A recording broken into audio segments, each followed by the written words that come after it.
The Precious Metals Week in Review, June 10th, 2016. Brought to you by Precious Metals International. The U.S. stock market just could not seem to maintain its momentum this week, despite growing evidence that the U.S. Federal Reserve is likely backed into a corner and will be forced to continue to prop up stocks with near-zero interest rates for a while longer.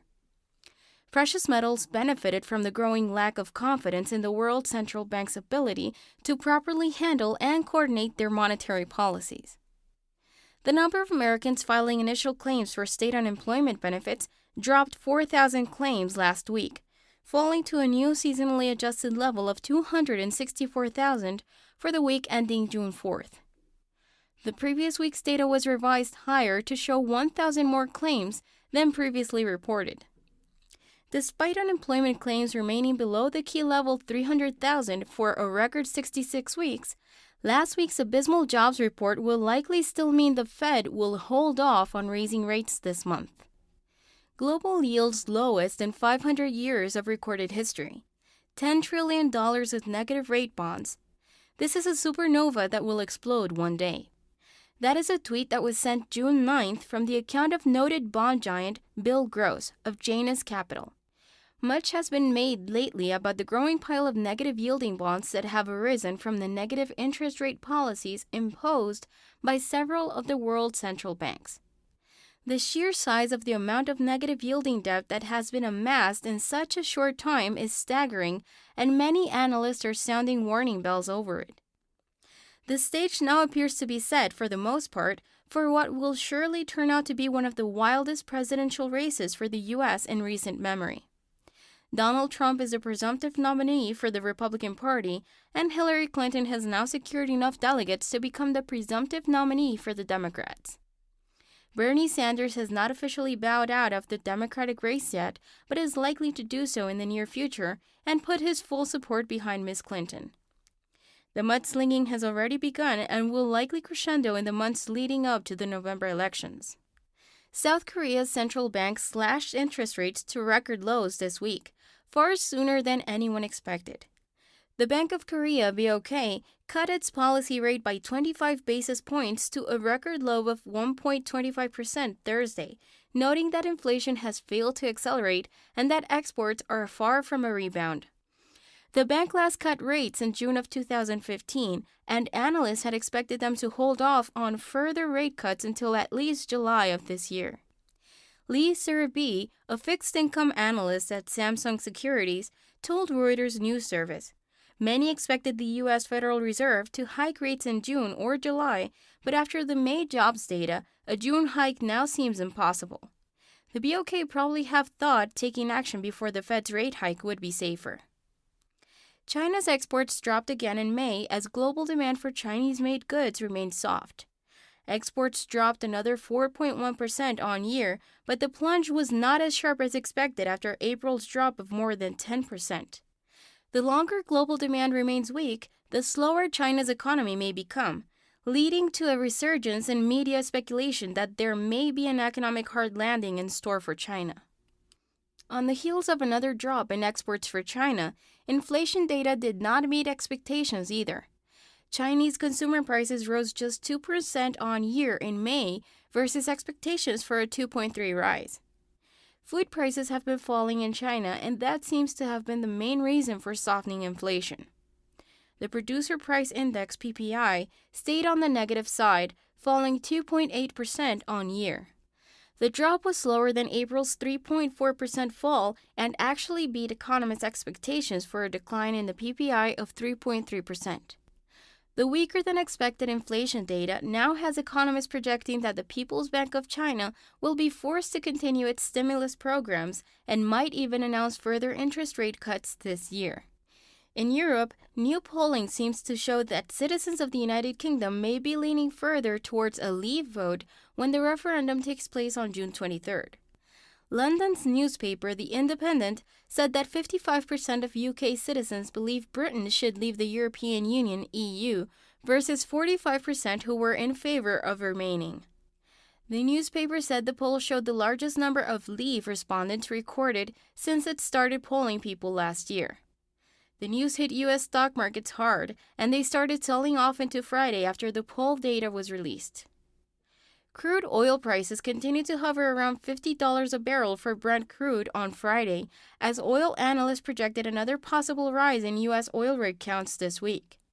U.S. producers appear to be slowly increasing their number of active rigs now that oil has been above $50 for consecutive weeks.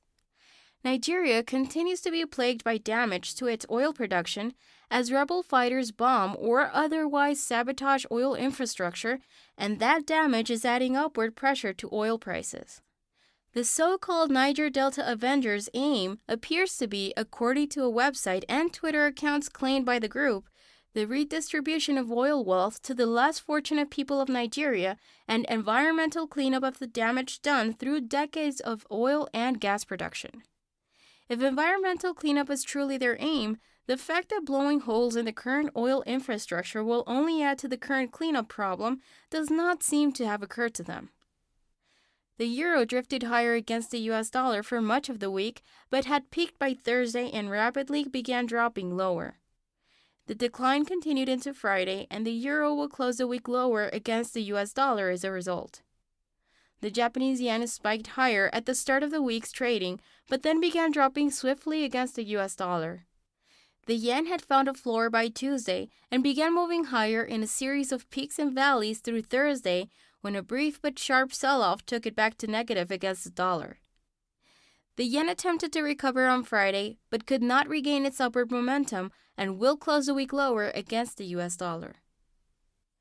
Next week, the U.S. Federal Reserve will hold its June Federal Open Market Committee (FOMC) meeting to set monetary policy. The Fed is widely expected to stand pat on raising interest rates until after they see further economic data and the results of the referendum in the UK on June 23rd. The May jobs report was so atrocious that most analysts feel the Fed has no choice but to hold rates steady. As the likelihood that the UK may exit the EU increases, yields on so-called safe haven German bonds are plummeting. The 10-year German bond neared 0% on Friday as investors snapped them up ahead of the referendum. South Korea's central bank cut rates to a record low of 1.25% this week, causing Kit Jukes, a strategist at Societe Generale, to say in a research note, "If you don't like the idea that easy money is a panacea for asset markets and think the Bank of Korea rate cut reflects the woes of an economy with excess savings, importing disinflation from both Japan and China, and heading for economic stagnation, this might be a good time to find a rock to hide under for a while." Commerzbank, one of Germany's largest banks, is apparently looking for just such a rock to hide under. Reuters news service reported this week, citing the usual sources familiar with the matter, that Commerzbank is examining the possibility of hoarding billions of euros in vaults rather than paying a penalty charge for parking it with the European Central Bank. The ECB has imposed negative interest rates just like the Bank of Japan and other central banks across the globe, which means that banks are effectively charged a penalty for parking excess cash with the central bank. Negative rates were supposed to encourage banks to loan their money out rather than park it with the central bank, but demand for loans has plummeted following the financial crisis as many banks raised their lending standards so high that people could no longer qualify for loans. The result is that banks are watching their profits disappear into central banks' coffers as they pay the fees for parking the cash they cannot lend out under their new standards. Lawmakers in Germany are apparently supportive of Commerzbank's plans to store their own cash. Gerhard Schick, a German lawmaker from the Green Party, said, "Commerzbank's plans show that the financial markets are in a complete mess. I'd prefer the bank to put the money in a vault rather than giving bad loans or paying penalty interest rates to the ECB." Reuters apparently queried several German insurance companies over the cost of insuring such large stores of cash when researching their article on Commerzbank's plans to hoard its own cash, and were told that they, the insurance companies, have received an increasing number of inquiries from banks examining such a move.